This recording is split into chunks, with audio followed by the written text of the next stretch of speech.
Ladies and gentlemen, welcome to the White House. Thanks for coming to the daily briefing. Before I take your questions, I just wanted to anticipate one in particular and say that the breaking news report that you all have probably received is incorrect. There is no deal. We are not close to a deal.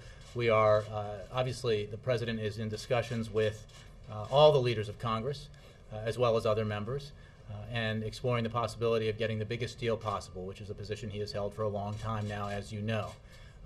The fact is that there is no progress to report, but we continue to work on getting the most significant deficit reduction package possible because we believe that it's the right thing for the economy, and that done in the right way, in a balanced way, it will be good for growth and good for job creation.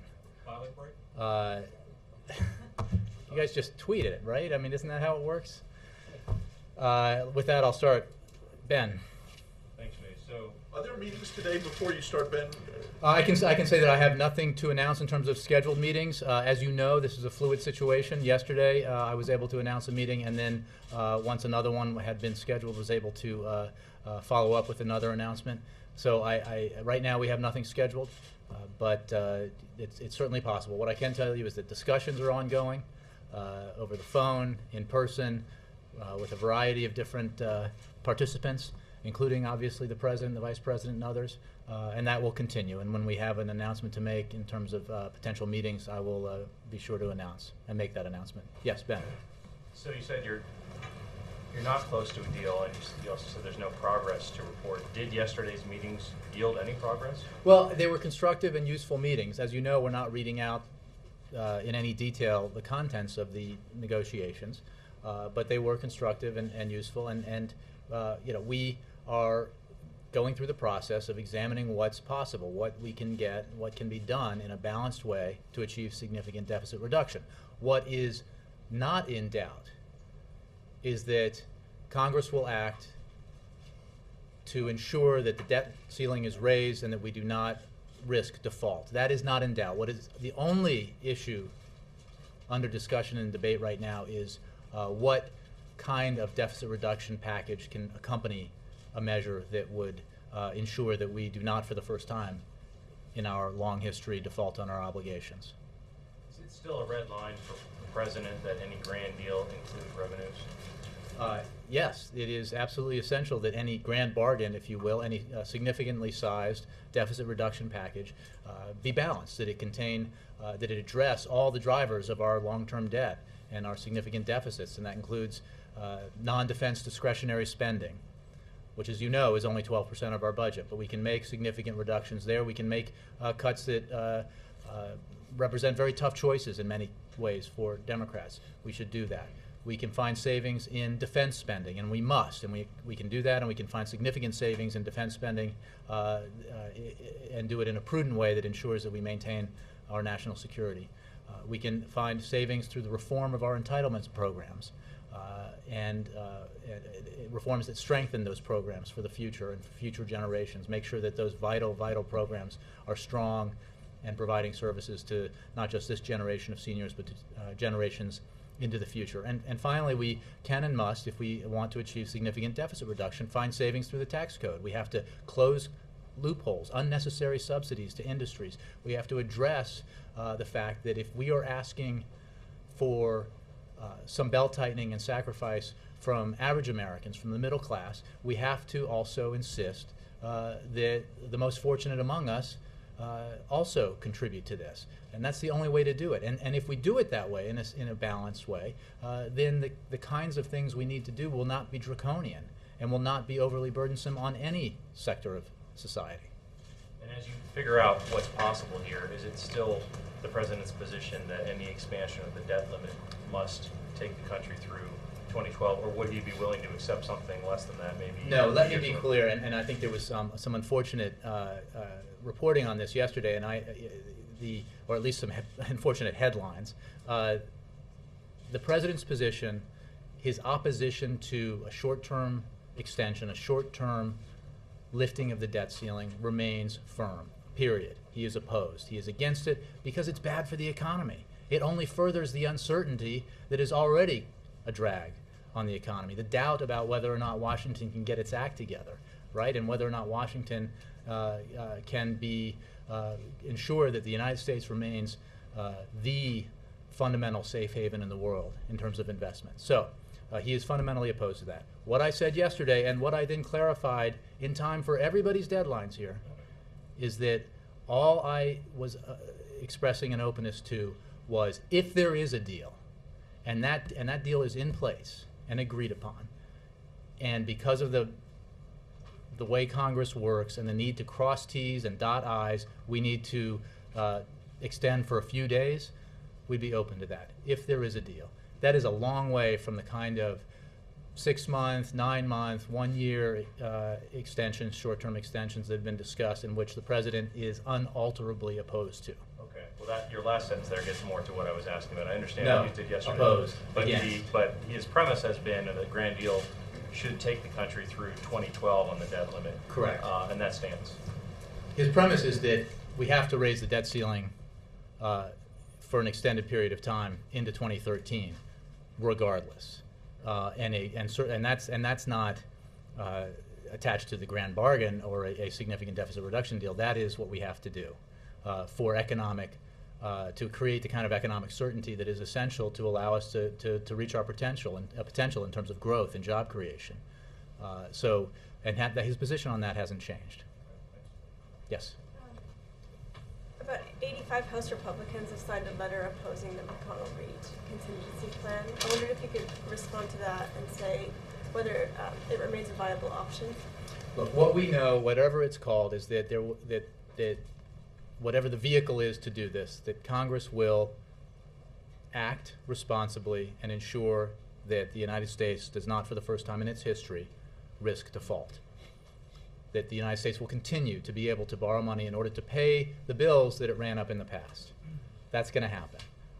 What it's called, I can't tell you. What the name on the bill will be, I cannot predict at this time.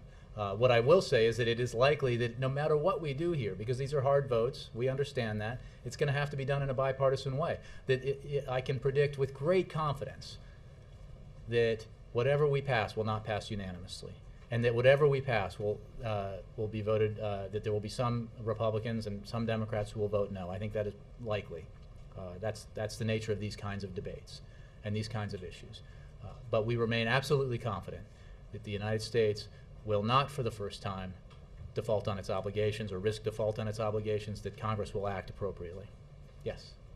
The President said that July 22nd is the date by which he'd like to see a deal. That's tomorrow. Actually, there's a lot of confusion about that. I don't believe the President said that. There's a lot of expression of this mythical deadline, which was expressed, as I understand it, as a walk back from August 2nd, which is a firm deadline established by the green-eyed shade folks over at Treasury in terms of when we no longer have the authority to borrow money.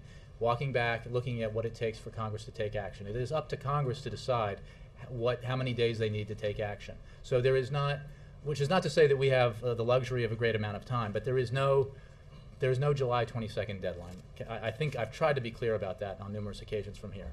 We are clearly under the gun here. The clock is ticking. That is why there is so much going on, negotiations, conversations, discussions,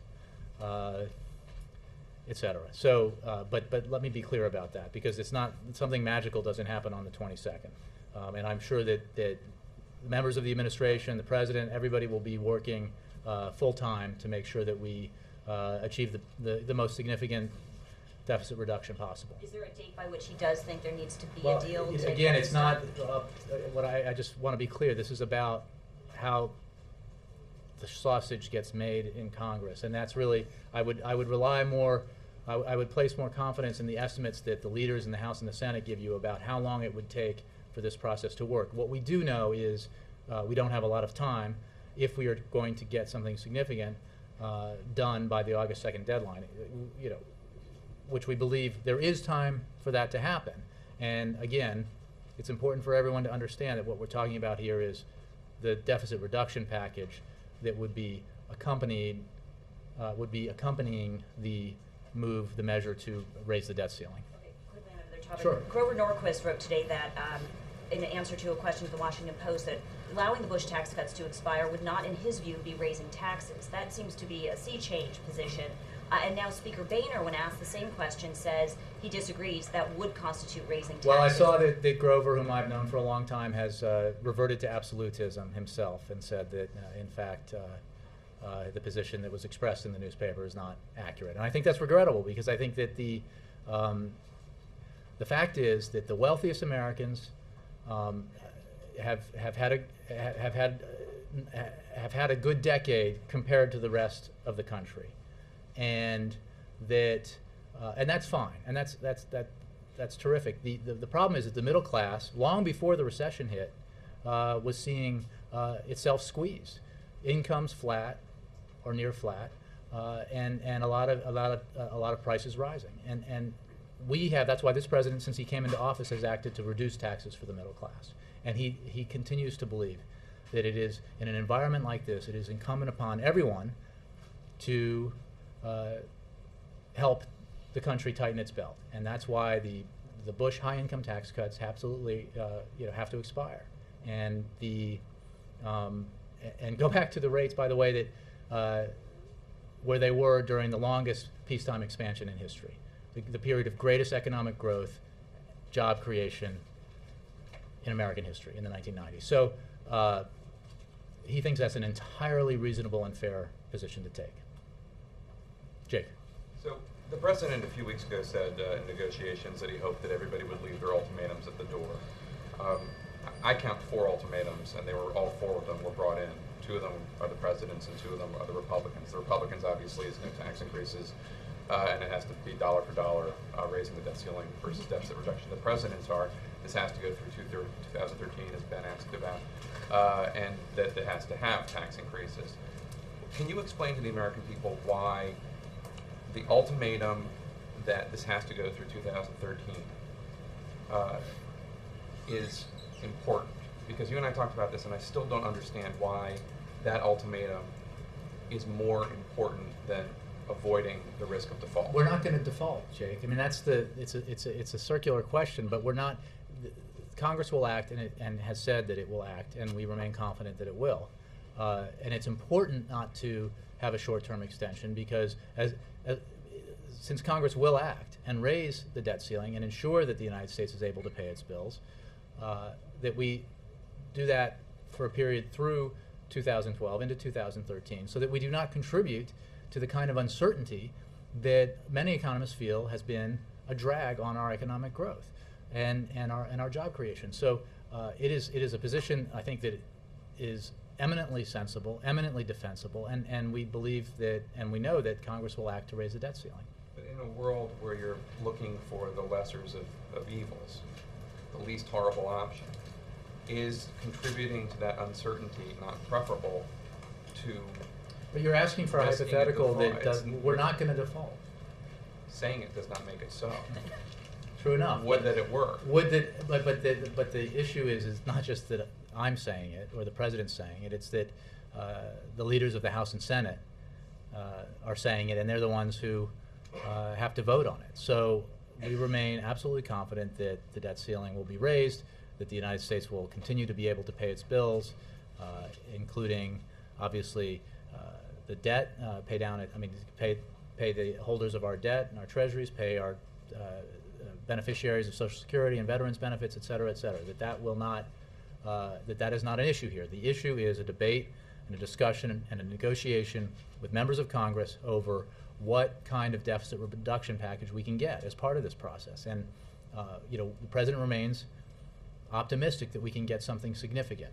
And again, we have seen, Mr. Norquist notwithstanding, we have seen a significant amount of movement in terms of both public opinion and Republican opinion about the need to take a balanced approach, the wisdom behind the idea that we need to have a balanced approach to if we're going to have significant deficit reduction. And obviously, we hope that growing support, creates some momentum, and that we can do that. Just a quick aside. I want to move. I remember I said yesterday that I regretted not getting further back. So okay, please go ahead. If you got a quick one, that's fine. It seems like the White House has been relatively quiet on the subject of Syria as of late, and I was wondering if you had any comment on recent developments. Simply that, we don't have I mean, since the last time I addressed this, we continue to condemn the violence. We believe that President Assad has lost his legitimacy. He had the opportunity to lead the transition that the Syrian people are demanding, and he has not followed up or taken that opportunity. That's regrettable because there has to be a transition. The Syrian people are demanding that there be one. And is there anything you guys are doing? Is there anything the White House or the State Department are attempting to do to affect that transition?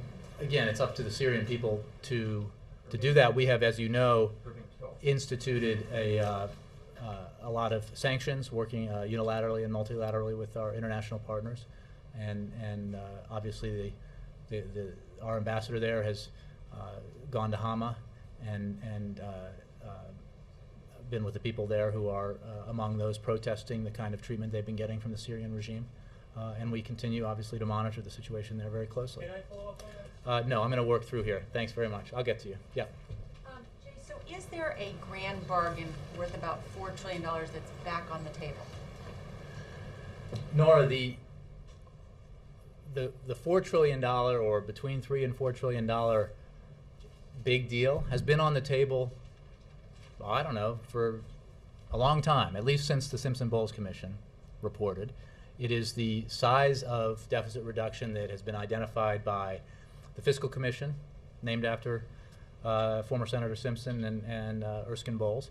It is the rough size of the deficit reduction package identified by the President in his framework. It is the size of the deficit reduction package that was passed by the House of Representatives.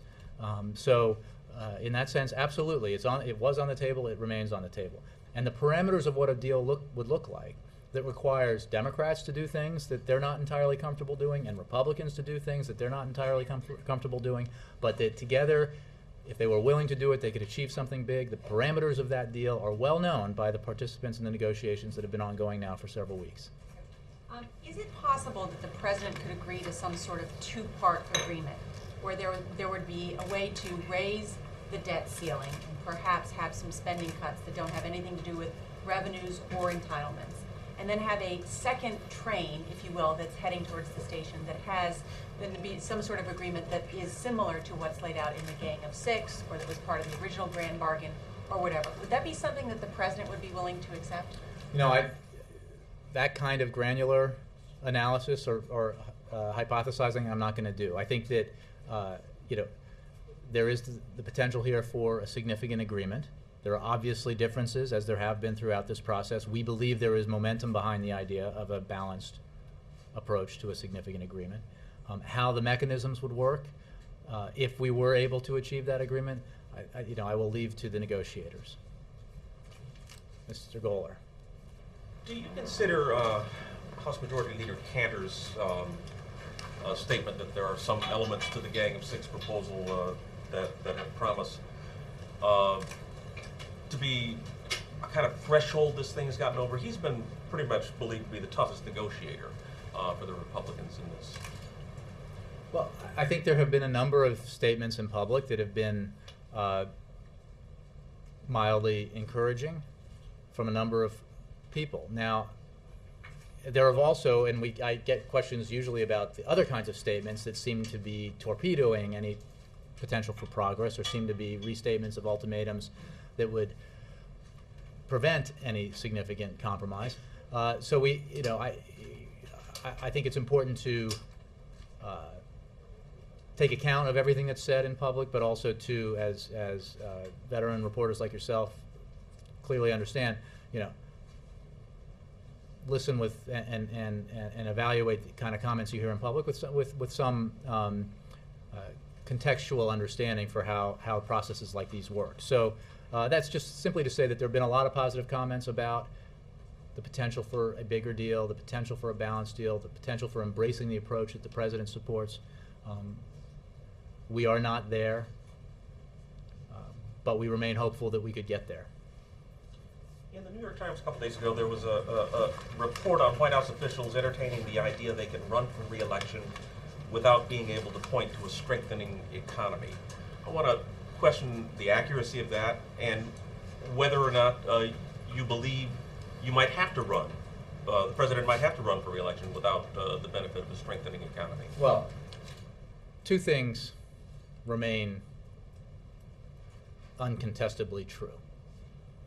The economy is vastly improved from what it was when Barack Obama was sworn into office as president. We were in economic freefall. There were predictions that we were headed to the second Great Depression. We were losing up to over 700,000 jobs a month. We were contracting at greater than 6%, our economy was. So the economy has improved. I'll stipulate It has that, but it looks not like it's improved slowing. enough. Well, there's no question that we face headwinds, and the president has been very direct about that, and we need to do everything we can across the front to ensure that we're doing what we can to spur growth, spur job creation. Part of that is doing the work he's doing this week and last week and probably next week to try to achieve a significant deficit reduction deal with Congress that does not restrain growth, does not undermine the recovery that we have, but strengthens it. So, and allows us to continue to invest in the key areas that will allow us to grow and create jobs.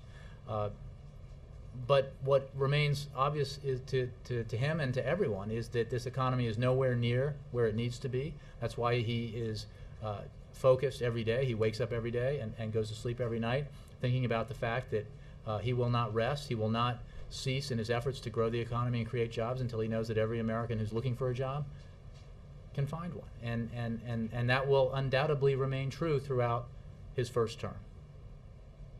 Yes?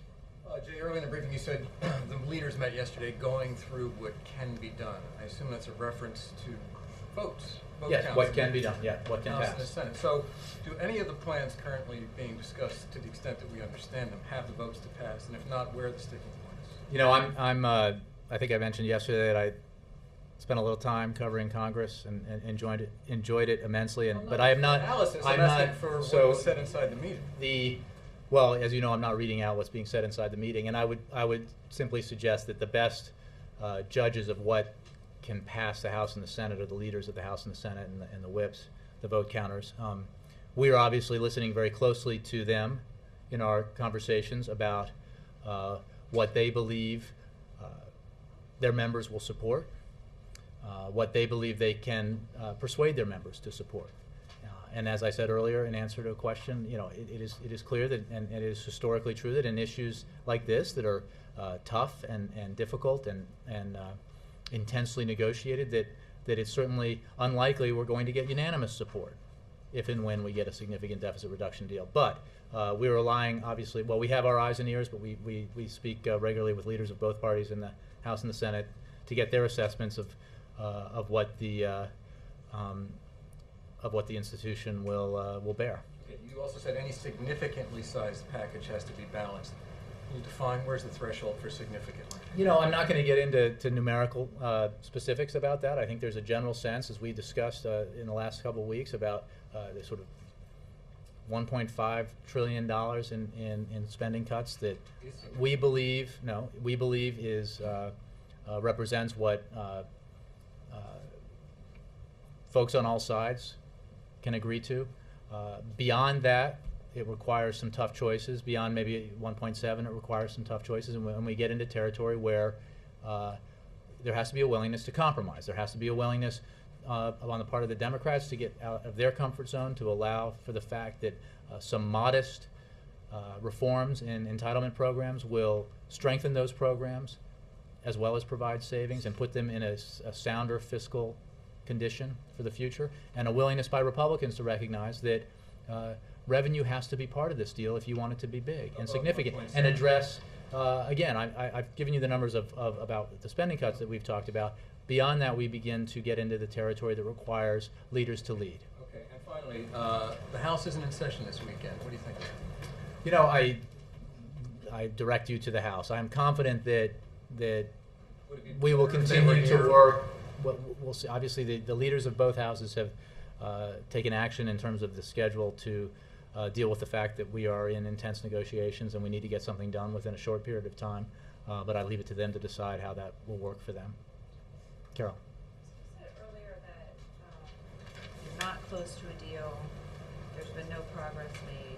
I said no progress to report. To the report, right? So why should anybody believe that in the next 11 days you guys are going to make progress and actually reach a deal when you've been working? That's like on this saying, for months? why should anybody believe Christmas is going to come, until Christmas Day? I mean, it's the Where's that? or Santa. Because obviously there won't be a deal until there is a deal. So the fact that I can stand up to you and say that reports that we're close to a deal are incorrect doesn't mean that there won't be one. And again, my confidence, we remain optimistic, we remain confident that a deal can be reached, that a significant deficit reduction can be reached, and that there is time to do that. We are also cold-eyed realists about the challenges that reaching such a deal are presented. So, present themselves.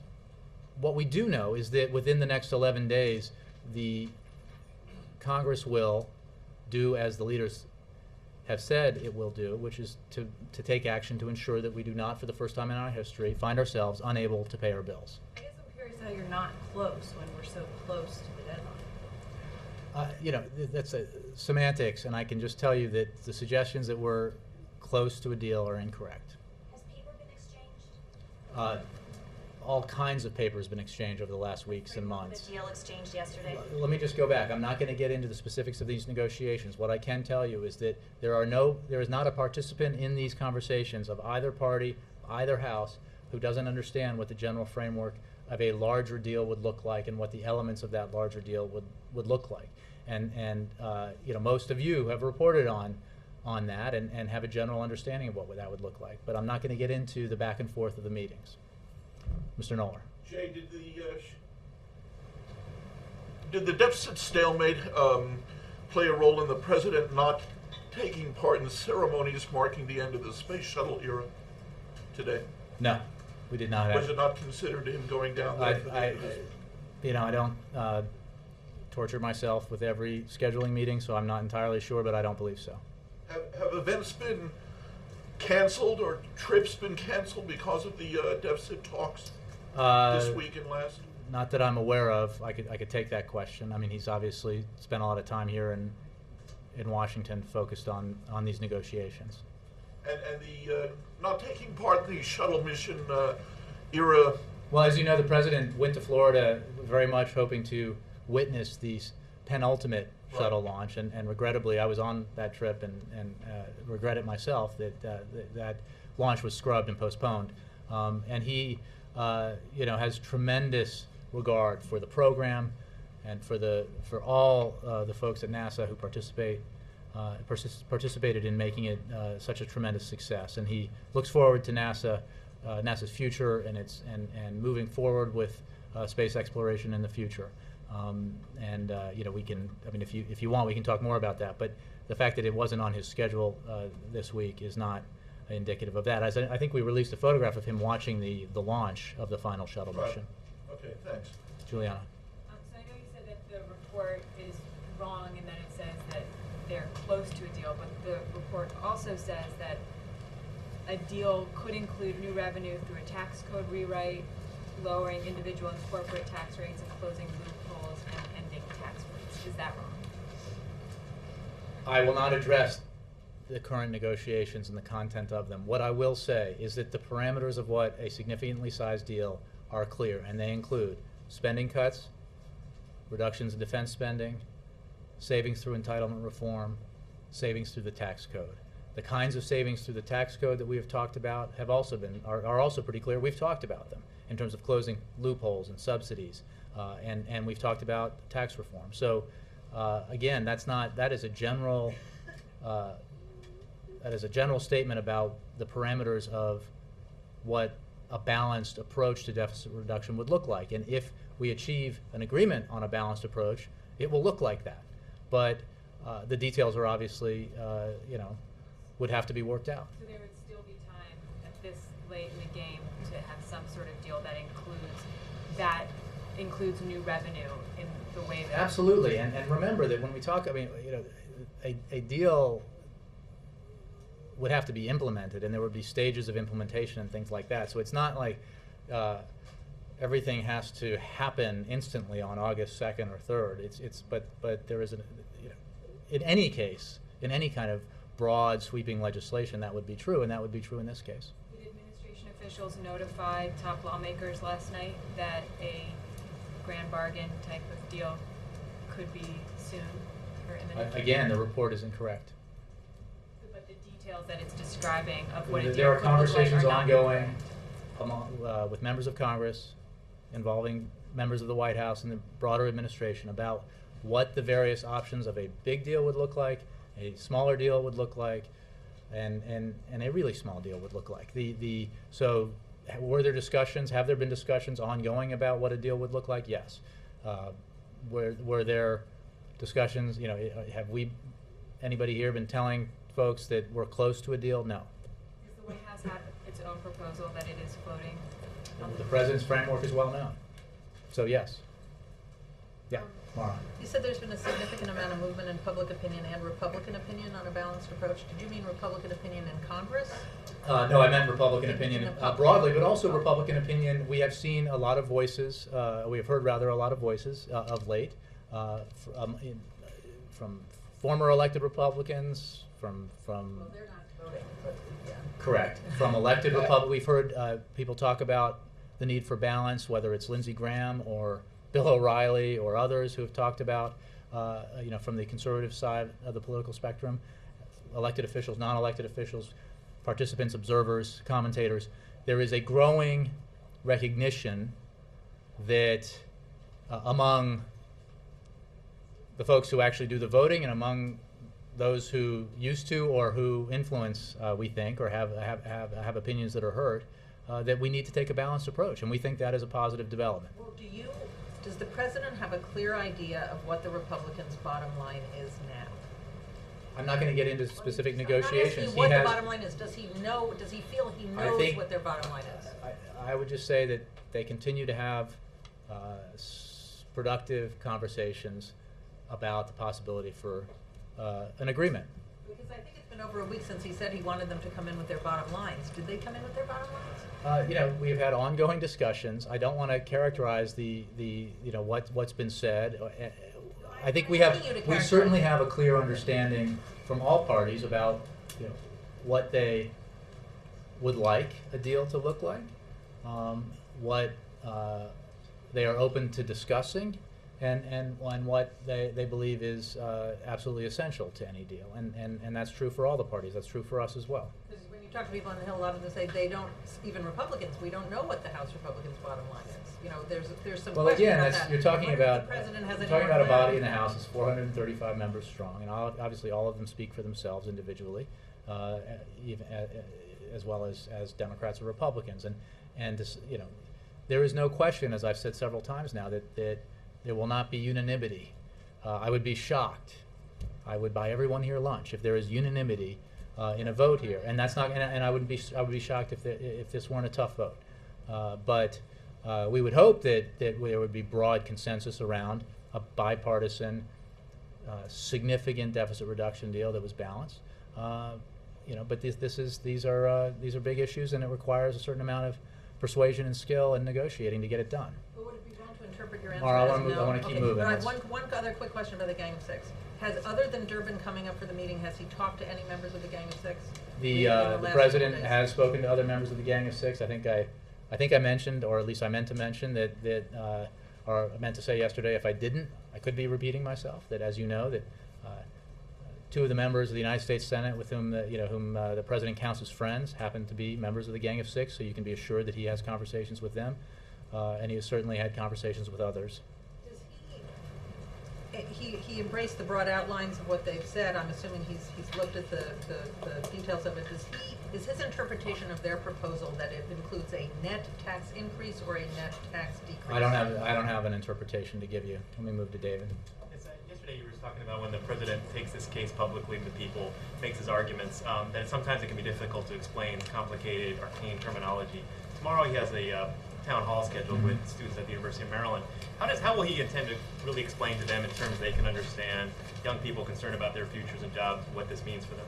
Well, I think that it's important. It's a great opportunity for him to talk to young people. I think there'll be others, but as well young people, students there, about to explain that this really is a debate about the economy and about jobs and about how we need to stabilize the foundation of our economy so that we can grow and create jobs and lessen the economic anxiety that's out there, and I'm sure that is felt by students.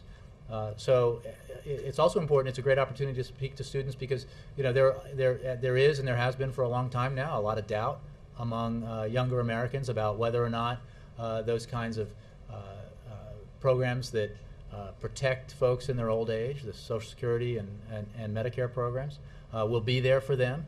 And I think the President will make the case that he is absolutely committed to ensuring that those programs will be there and they will be strong and they will be providing benefits to their generation as well as current senior citizens, retirees. So no, it's a good opportunity because we find ourselves here talking about raising the debt ceiling and what things look like in the out years and the alternative minimum tax and that kind of stuff. And I think a lot of it is muddying up the picture and confusing to a lot of folks who don't have the time to focus on it. So it's a good opportunity to talk about what it means at its root, which is it's a debate about getting our economy in the best possible position for the future. Helene? Mark? No. Going back, Ann. More on this. Late yesterday, 1 hour and 21 minutes, the President of the United States and the Speaker looked each other in the eye. Are they The whole 1 hour and 21 minutes? Well, according to your... Neither blinked? No, no one blinked. Are they not closer to a deal after an hour and 21 minutes than they were before? Again, I'm not going to characterize the discussions. They are certainly, there is more clarity with every discussion they have. The President is meeting not just with Speaker Boehner. There was Majority Leader Cantor was there. He had meetings with House and Senate Democratic leaders yesterday. He's had conversations with all of them and many others, and will continue to do that. There's not just one dance partner here. It's important to remember that this is something that has to get through both houses of Congress, and you have a two-party system here, and there are obviously a lot of disagreements and strongly held views. So it's not a matter of just can these two men agree. It's a matter of making sure that we can achieve something significant for the American people, and the only way to do that is to get majorities in the House and the Senate for a deficit reduction bill that the President can sign. Christy. Jay, so apparently the markets have reacted to the New York Times alert, and then again since you've been speaking. And I just wonder if it's your impression that this is beginning to come to bear on the talks at all. I mean, is there any sign yesterday, for example, when the two different groups were here, that people are starting to put pressure? Look, I think everyone in the room is keenly aware of the fact that the world is watching, that the world wants to know if Washington can function, if this great democracy with its two-party system can tackle big problems, if the leaders who are elected and sent here can come together and compromise and take necessary measures to ensure that we pay our bills, and that will happen, and to get our deficits and debt under control so that we can continue to grow and be the greatest engine for economic growth in the world. We can do that, and we hope that this process will eventually, as messy as it is, demonstrate that the answer to those questions is yes across the board. But look, I mean, it's certainly not my intention to affect markets or anything like that. I'm simply clarifying that the reports are that we're somehow close to a deal are not accurate.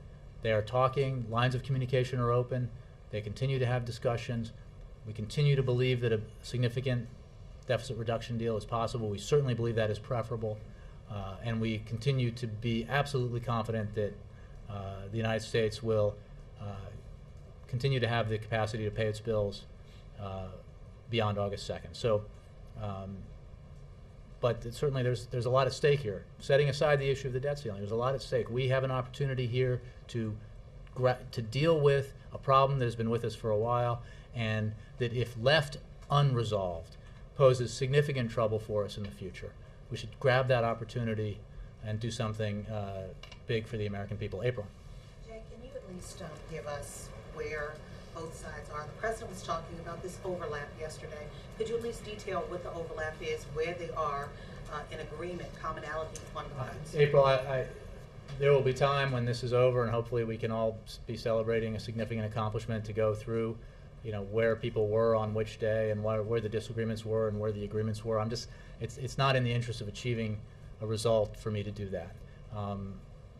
Beyond what I've been able to say and what the president has talked about and others, I'm not going to go, because I want to allow everyone who's participating in these negotiations as much freedom of movement as possible so that they can get something done. So is there a fear that it's so tenuous that if you say something that one side may pull back saying something that they're not in agreement or something? Is that your fear? I think that these are difficult negotiations that will involve having to get something passed through the House and the Senate, and that we need to maximize the potential for success, and that's what I'm trying to do. And also, Mark Morial and Ben Jones are meeting with the president today about African American unemployment, which stands at 16.2%. This White House administration came out with a report not long ago, the black workforce in the recovery.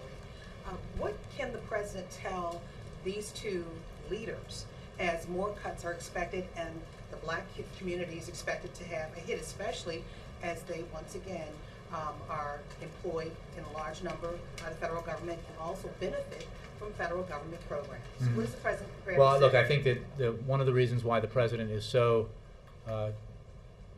committed to the idea that we have to address our deficits and debt in a balanced way is so that we do not unfairly burden any segment of society as we tighten our belts and get our fiscal house in order.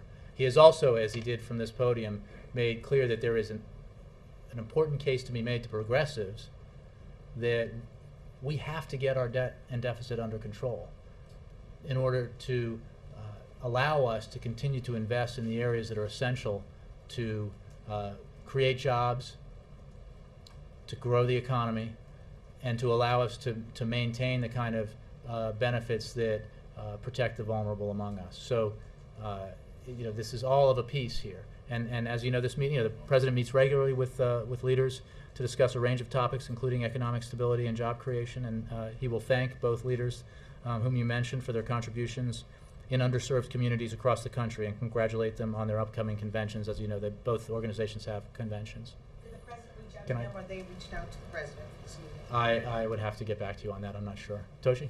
Thank you, Jay. Back in April when the government shutdown was looming, the administration issued a guidance what would happen in the event of government shutdown. Do you have any plan to do the same kind of thing here? I would refer you to the Treasury Department or Office of Management and Budget. Again, I think we are absolutely confident that Congress will act in order to ensure that the debt ceiling is raised. But for anything more, I would send you to Treasury or OMB. Yes, sir. Really quickly, back on the space shuttle program. Of course, the program essentially ends today, and with it, thousands of people, NASA employees, contractors, will be out of work. What's the president's message, Jay, to those folks down in Florida, Texas, and Alabama who are going to be out of work now with the space shuttle program ending, and are very confused as to why the shuttle program is ending without any replacement for the shuttle there to replace it? Well, as you know, the president has laid out an ambitious vision for human spaceflight that will take American astronauts beyond where we've ever been before, with the ultimate goal being a human mission to Mars. The president's vision, negotiated with bipartisan support from Congress, allows NASA to focus its resources on exploration and innovation while leveraging private sector resources to continue taking Americans to the International Space Station in low Earth orbit, whose mission has been extended until at least 2020. This new strategy, addressing your point, means more jobs for the country, more American astronauts in space over the next decade, and more investments in innovation relative to the prior administration's plan. So we believe that with the resources we have, it's important to focus NASA's mission on the kind of advances that I just discussed. And the strategy that we've worked with Congress in a bipartisan way to put together is the right way to go, and it will ultimately lead to more jobs as well as more astronauts in space, and potentially in the future, something really dramatic like fulfillment of the goal of a human mission to Mars. All the way in the back, yes, ma'am. So if you're saying that a readout of meetings and a TikTok could imperil negotiations, then if you were close to a deal, you wouldn't tell us anyway. Okay, next question. Mike. Senator Tom Coburn just said that he bets that if CCMP were able to pass the Senate and get to the president's desk, he's willing to bet a porterhouse that the president would sign it. If what? Oh, you really? If it passed the Senate, he'd be willing to bet a porterhouse that the president would sign it. If in fact it did pass the Senate, should he go out and get the A1? Well said. I have a feeling we're going to hear this exchange on the radio, but we would take that bet, and I would refrain from heading to the Safeway to buy A1 because the president has very clearly vowed to veto a bill if such a bill were to arrive on his desk, because it is a draconian measure that, in terms of its impact on dramatic cuts in Social Security, Medicare, would make the Ryan budget plan pale by comparison.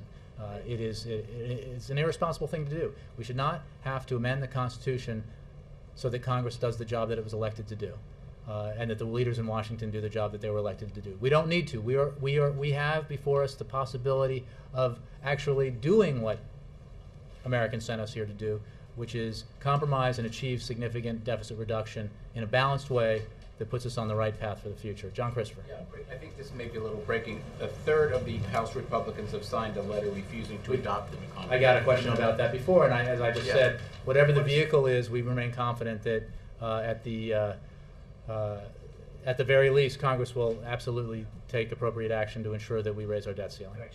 Last one, Kristen. Thanks, Jay.